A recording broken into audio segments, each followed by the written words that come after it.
Mga katambay, mga kababayan, kamusta po? Si Kamanong po, nagbabalik na naman po muli para po magkomento po sa inyo dito po sa Tambayan Makabayan.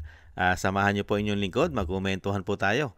Magandang umaga po muna sa inyo, tanghali, hapon, gabi, at madaling araw po sa ating lahat. Sana po nasa maayos at mabuti po tayong kalagayan, mga kababayan.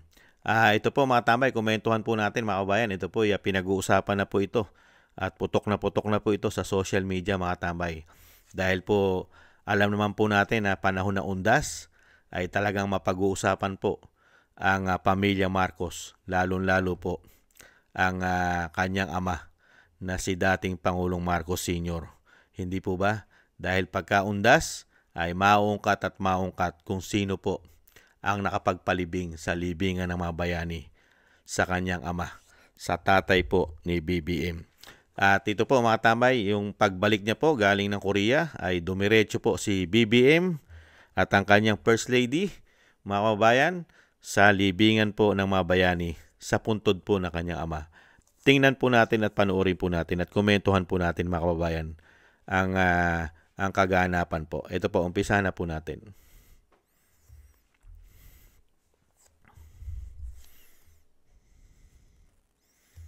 Yan po mga kababayan, yung paglapag po nila ng aeroplano. Ayan po si Bongbong Marcos at dumiretso na po sila sa libingan po ng kanyang ama, sa puntod po ng kanyang ama, sa libingan po ng mga bayani. Yan po ang pinag-uusapan po ngayon sa social media na hindi raw kaya naaalala ni BBM man lang kung bakit nahandoon at nakalibing na kanyang ama sa libingan ng mga bayani. Hindi po ba? Dahil po merong isang dating Pangulo na kinidnap at ipinatapon sa The Hague sa Netherlands sa ICC na talagang nagkaroon po ng yagballs para po ipagtanggol at ipaglaban na mailibing ang kanyang ama sa libingan ng mga bayani. Samantalang ang pagtanaw ng utang na loob sa gumawa po ng kabutihan sa kanilang pamilya ay para lang po o ipatapon lang po sa ICC sa The Hague na wala pang jurisdiction sa ating bansa at napakarami pang katanungang iniwan sa mga Pilipino. Ang unang tanong ng mga Pilipino, bakit mo pinadala yung nagpalibing sa iyong ama sa libingan ng mga bayani at tumulong sa iyo ang pamilya Duterte, lalong-lalo ang Vice President na tinulungan ka na makatuntong at makabalik sa Malacanang. Dahil kung hindi ka sinamahan ng Vice President, ay hindi ikaw ang Pangulo ng bansa. 100% kung sumunod lang si BP Sara sa kanyang ama, ay siya po ang presidente ng bansa. Real talk po yan mga katambay. Kaya nga po napakaraming katanungan ng mga Pilipino sa pamilya Marcos, sa Araneta at sa Romualdez. Ganyan ba kayong tumanaw ng utang na loob pagka kayo ay nabibigyan ng malaking tulong at pabor? Nagtatanong po ang taong bayan, lalo-lalo si Kamanong. Sa kabila ng tulong at napakaraming pabor ang naibigay sa inyo ng pamilya Duterte, ang iginanti pa ninyo ay napakasaklap at hindi pa nakatikim ng due process ang dating Pangulong Duterte. Kaya nga ang tanong ni Kamanong, ang tanong ng taong bayan at tanong din ng OFW, ganyan ba kayo magpatupad ng batas? Pagdating sa pamilya Duterte, pwede nyong baliin ang batas, bend the law. Pwede nyong labagin ang batas, break the law. At yung sinasabing justice delete, pwede nyong i-delete ang hustisya. Ganun po ba? Nagtatanong lang si Kamanong. Kaya ang taong bayan hindi kailanman makakalimutan, lalong-lalo po pag panahon ng undas, na meron pong isang pamilya na kilalang kilala sa kasaysayan ng bansa, ang pamilya Marcos, sa napakaraming history na ibinigay sa Pilipinas. Hindi po ba mga kabayan? Lalong-lalo ang martial law at napakaraming history ng pagnanakaw umano at naging breaking the record pa ito sa buong mundo dahil nailagay at naitala pa ito sa Guinness Book of Record ang pagiging mandarambong umano nila. Hindi po ba? Kaya dito po mga tambay, ang galit at sama ng loob ng mga Pilipino, lalong-lalo kung ikaw ay matino na Pilipino. Ang Pilipino kasi, likas po kasi sa ating mga Pilipino, yung pagtanaw ng utang na loob. Hindi po nawawala sa Pilipino yan, sa isang Pilipino, na marunong pong tumanaw ng utang na loob ang mga Pilipino. Bihirang-bihira po sa mga Pilipino. Pera na lang po. Pera na lang po kung ang utak, kung ang pag-iisip ng isang Pilipino ay nalaso na po.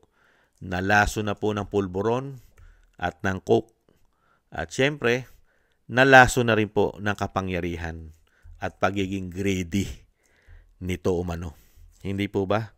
Kaya po mga kabayan, at kung sasabihin naman po ng mga kritiko o ng mga trolls ng mga Duterte na kaya naman nila ipalibing kahit na hindi ipalibing ni dating Pangulong Duterte ang Marcos Sr., kung talagang kaya nilang ipalibing, di sana noon pa.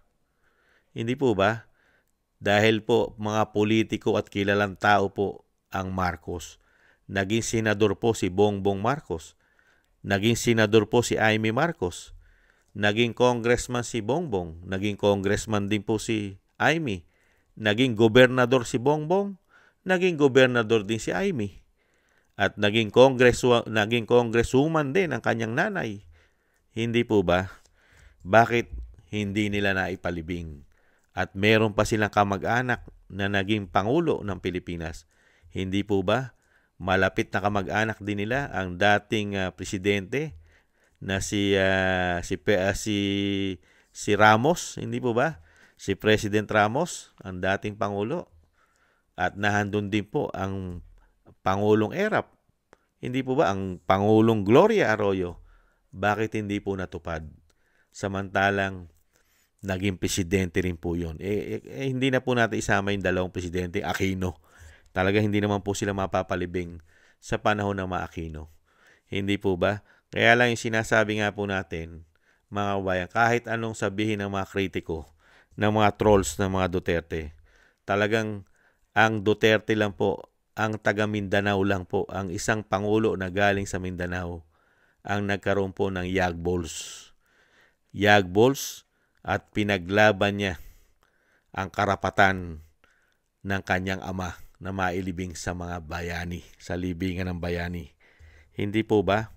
Pero meron po isang Bongbong Marcos na hindi kailanman ipinaglaban ang karapatan ni dating Pangulong Duterte na isang Pilipino, na dapat ang isang Pilipino ay nililitis sa hustisya, hukuman ng Pilipino, hindi sa banyaga. Dahil lalong-lalo pa kung wala pang jurisdiction sa iyo ito, at syempre ang ginawa pa ay wala pang katarungan ang pag-aresto, walang due process ang nakita ng mga Pilipino. Kaya nga po napakatindi po ng sama ng loob ng majority ng Pilipino, kasama po mga OFW, sa ginawa po ni Bongbong Marcos. Yung paninindigan at pakikipaglaban at lahat ng kritiko ay sinalag lahat ni dating Pangulong Duterte. Mailibing lang ang kanyang ama sa libing ng mga bayani. Lahat ng batikos, kritiko, na handyan pa mga kaliwa. Kahit sila Kiko Pangilinan, nagsasalita po yan na ayaw nila ipalibing. Sila Risa Hontiveros, sila Dilima. Napakarami po, pati media. Pero dahil po sa sobrang paninindigan at yagbols at magaling na presidente, si dating Pangulong Duterte ay hindi po siya nagpatinag sa mga kritiko ng dating Pangulong Marcos Sr. at naipalibing ito ng maayos na may dignidad. Hindi po ba? Samantalang yung anak, mga kababayan, si Bongbong Marcos, wala man lang dignidad. Mga kababayan, walang dignidad na ipinakita para ang dating Pangulong Duterte ay bigyan niya po ng respeto na ginawa po ni dating Pangulong Duterte sa kanyang ama, na nirespeto ang kanyang ama. Pero yung anak, never rumispeto po. Kahit po kay Vice President Sara Duterte, ay hindi po niya nirespeto na malaking tulong po ang ibinigay din sa kanya para siya ay maluklok bilang Pangulo ng bansa. Samantalang kung hindi po nag-Vice President ang Sara Duterte at sumunod lang sa kanyang ama, ay yan po, sigurado po yan. Real talk, presidente po ng bansa yan sa ngayon. At hindi po natin mararanasan ang dinadanas po natin ngayon sa binagoong Pilipinas. Hindi po ba mga kabayan? Kaya nga po nakita po natin ang Pilipino, tayo po mga Pilipino na maayos ang pag-iisip, hindi tayo gumagamit ng pulburon at coke, ay likas po sa atin ang pagtanaw ng utang na loob at respeto sa gumagawa sa iyo ng kabutihan. Pero sa pamilyang ito, lalong-lalo yata kay BBM, hindi po yata uso sa kanya ang respeto at dignidad at pagtanaw ng utang na loob. Yan po mga kabayan, ang nakakalungkot po. Siyempre po, hindi na po natin makakalimutan yan. Kasaysayan na po yan nila. Isang history na po ng pamilya nila yan. Naidagdag na naman po sa kanilang history ang mga bagay na yan. Ang ginawa pong kabutihan ay sinuklian pa ng kasamaan umano. Maraming salamat po sa gusto po natin tambayan mga kabayan sa YouTube at TikTok. At ganoon din po sa mga nagko-comment, like, share, and subscribe. At sa mga subscribers po natin, maraming salamat po. At thank you rin po sa mga nagbibigay po ng tulong sa inyong lingkod. Shoutout po sa inyong lahat. At syempre po, ipagdasal at panalangin po natin ang ating bansa na mawala na po sana at tumigil na at mawakasan na po ang ginagawa pong mga kasamaan. Sobrang kasamaan na po at pagnanakaw ng mga lingkod bayan sa ating bansa. Mawakasan na po sana ang pinaggagawa nila, mga kababayan. At syempre po, isama rin po natin sa dasal at panalangin na maingatan po ang pamilya Duterte, ang ating Vice President at ang dating Pangulong Duterte at pamilya Duterte, at madugtungan pa po ang buhay at kalakasan ng dating Pangulo at makalabas na po siya sa lalong mabilis at maingatan po sila sa kapahamakan. Thank you po sa mga dasal. At ganoon din po mga kabayan, tayo po'y manalangin at magdasal para po sa ating pag-iingat at sa ating buong sambayanan. Thank you po mga kabayan. Ingat-ingat po. Konting tiis lang po. Hindi naman po sila forever sa kapangyarihan, mga kababayan. Darating din po ang kanilang kawakasan. Ingat-ingat po. Bye-bye.